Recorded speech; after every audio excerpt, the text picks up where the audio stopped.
So I have to admit I was wrong. This gentleman that made the threat against the Library of Congress was a white man. He was a white man from North Carolina, sometimes called North Kakalaki. And I want to explain why this is hilarious in a way, because the media is already... This dude made a threat. He did not actually attack anything, apparently, but the media from the get-go has been ramping up that this guy is some kind of military or law enforcement agent that went haywire, but there's no evidence of that. Okay, there's no evidence from what the Capitol Hill and DC Metro Police have said. So that's the facts. The guy does not have law enforcement or military training. The gentleman did seem distraught. It appears that he lost a number of family members, maybe a mother, and he was upset about illegal migrants getting medical care while Americans can't.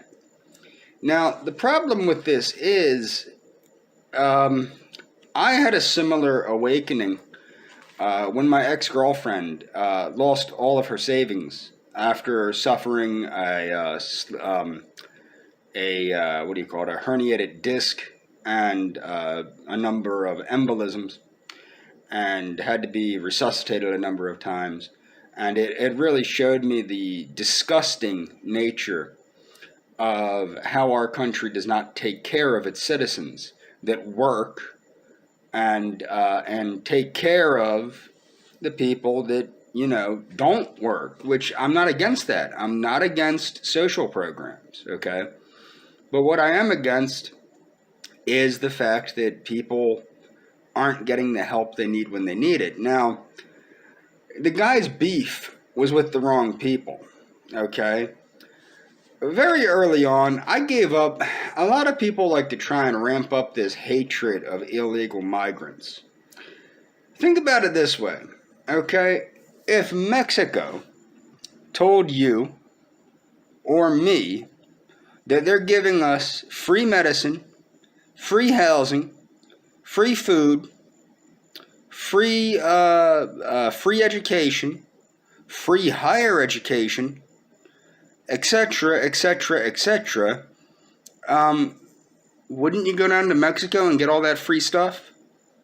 And that's essentially what our government has been doing, not just with the people of Latin America, and I don't care bringing in the people of Latin America, but with the people of the whole world. I'll never forget, when I was homeless, I was working at a labor yard, amongst other things. I worked at a temporary labor service. It was called Labor Ready. They've now changed their name to People Ready, and it was hell. It was the kind, you got paid minimum wage, and they'd put you out on jobs, and I was lucky enough to have a car, and this dude, this guy, I'll just say his name, Zoran. He was a Bosnian Catholic. Remember, that's the minority of people. But he used to tell me, I kept, every time I would apply for any kind of assistance from the government, I'd get shot down and shot down and shot down and shot down. And he go, this is crazy. I don't understand. This is, in Bosnia, we help the people. The government help the people. But here, I get everything and they give you nothing, and you are from here. There has to be some kind of program. There must be a program for you, brother. Blah, blah, blah, blah, blah, blah, blah, blah. And the thing is, and he didn't understand what I was saying, but I said, that's because you're not from here. And I don't have a beef with these people. Everybody wants to get angry at these people that come here from elsewhere. It's not their fault. It really isn't. Like I said, if Mexico put up a sign saying, come here, free everything, you'd go to Mexico to get free everything.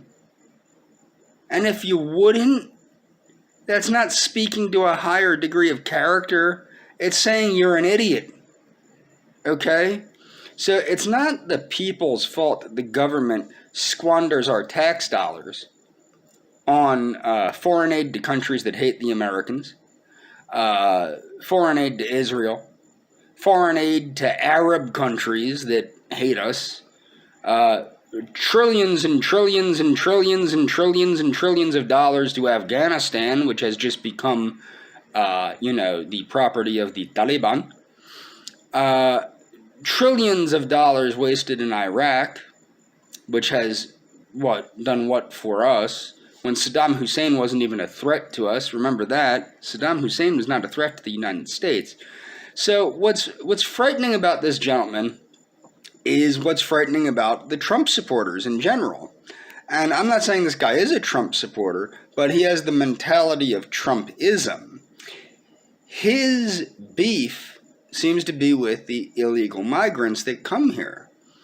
The problem being is that these illegal migrants have they're not disincentivized into coming into the United States. If you wanted to get rid of all the illegal immigrants in the United States and all these people that come here for a free ride, get rid of the free ride. It's not that hard. Make it so only U.S. citizens can get anything from the government. My friend from Bosnia, for example, he eventually got Social Security disability. Okay, he was only here a few years. Okay, his daughters got free educations. Okay? So my point is what you need to look at. You need to look at the whole picture. Is that his fault that he got Social Security disability? Well, let's think about this. So the United States government brings this gentleman into the United States because he served in the Bosnian conflict against the Serbs, okay? He develops PTSD. He legitimately has PTSD and alcoholism. Okay, the alcoholism, yeah, that's his fault, but the PTSD is not. I mean, he developed these issues fighting for his country and then was promised the ability to come here as a refugee. And then he met the criteria to get Social Security disability and applied for it and got it. Much quicker, might I add, than I did. I'm on Social Security disability. I don't care who knows that. That doesn't bother me. Yeah, I'm whacked. I don't give a damn who knows that. But it took me almost 5 years. It was like 4 years and some odd whatevers to get the program. Okay. Now, mind you, I worked longer than he did in this country. I paid more in taxes than he did in this country. And I was more and I'm a U.S. citizen, which should matter more in this country. I also served and was honorably discharged for mental health reasons from the United States Coast Guard. Okay, which was a mistake. I should have never joined the Coast Guard, but I was still honorably given a medical discharge from the U.S. Coast Guard. And it took me years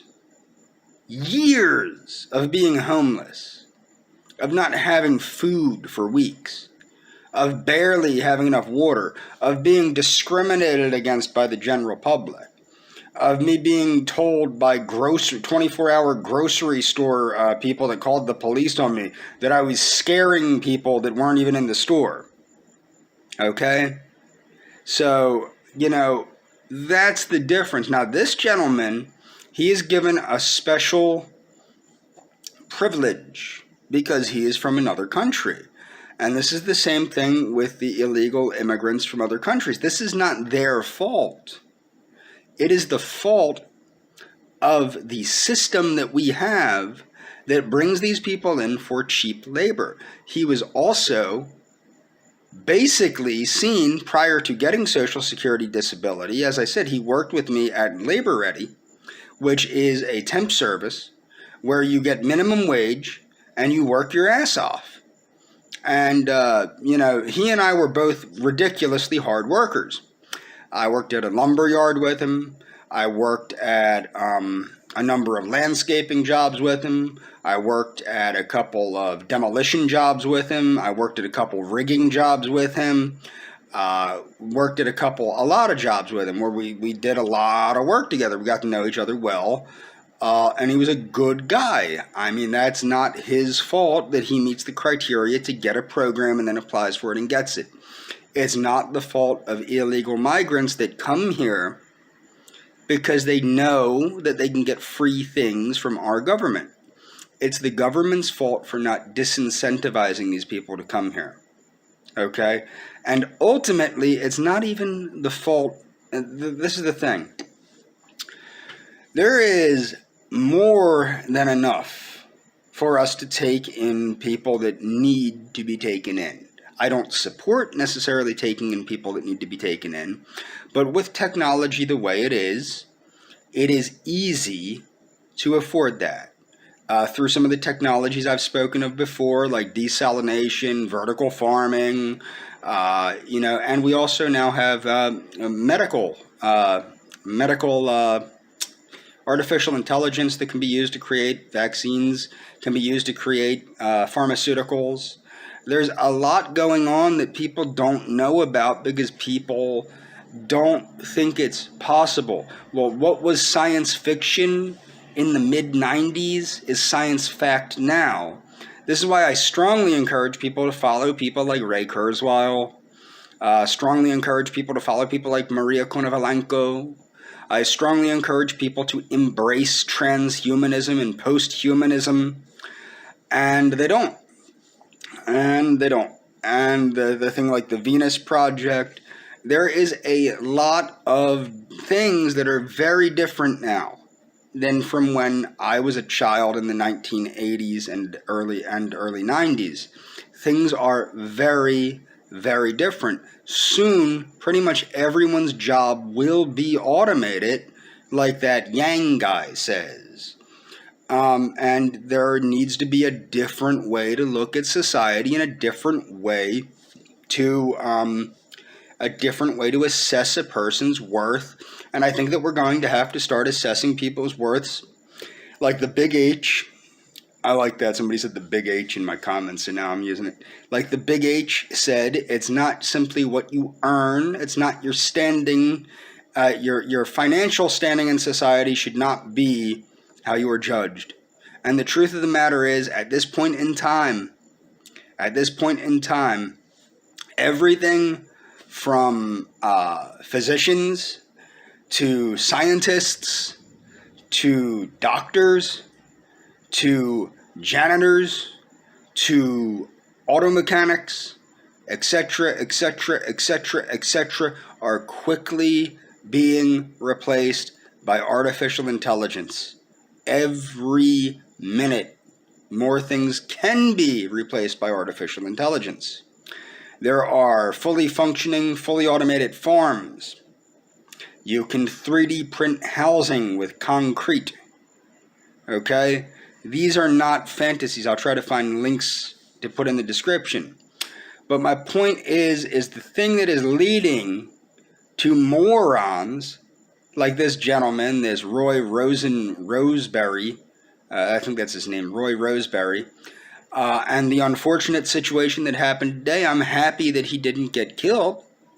I am happy about that, but I'm disappointed that somebody has been driven to such an extreme by the capitalist structure of this country that has clearly abused his family in the sense that he's lost people due to a lack of medical help, a lack of help that should not exist. Okay, he should have been able to get that basic medical help, just like my ex-girlfriend should have been able to get the help that she needed to live without spending, hundreds, over $100,000.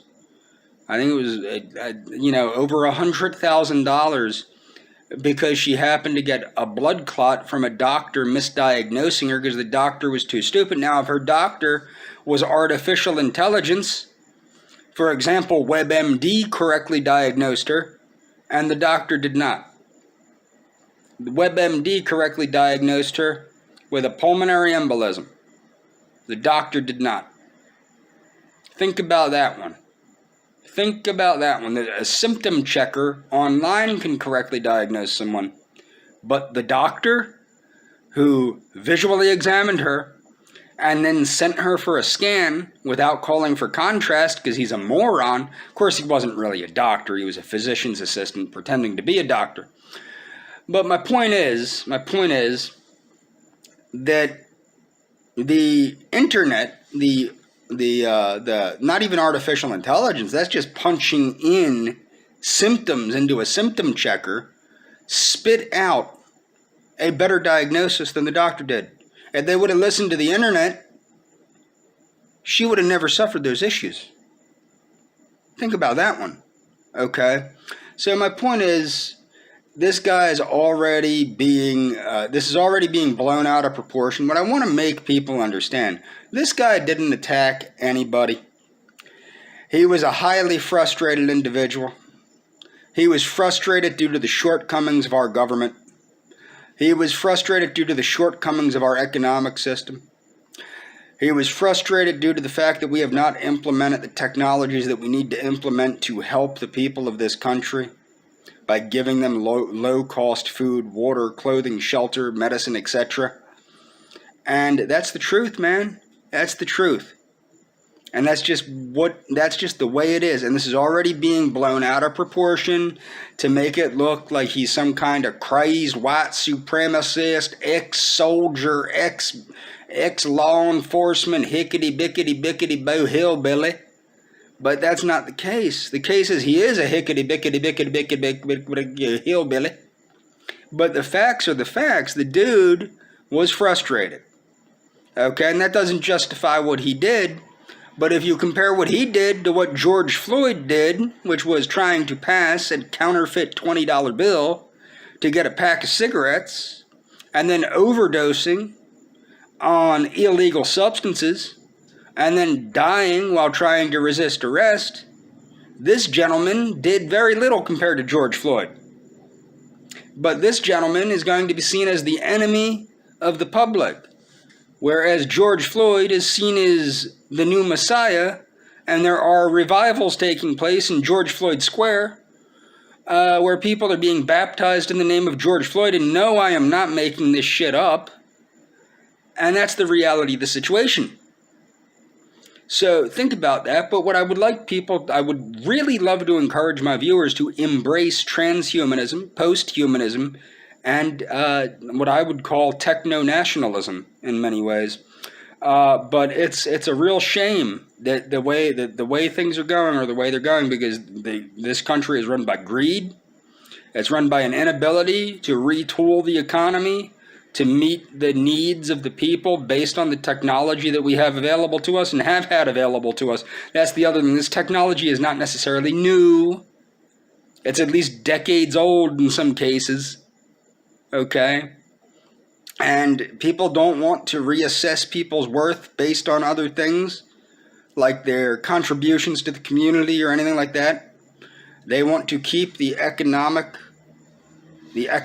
system the way it is, where people are judged by what they earn and only by what they earn.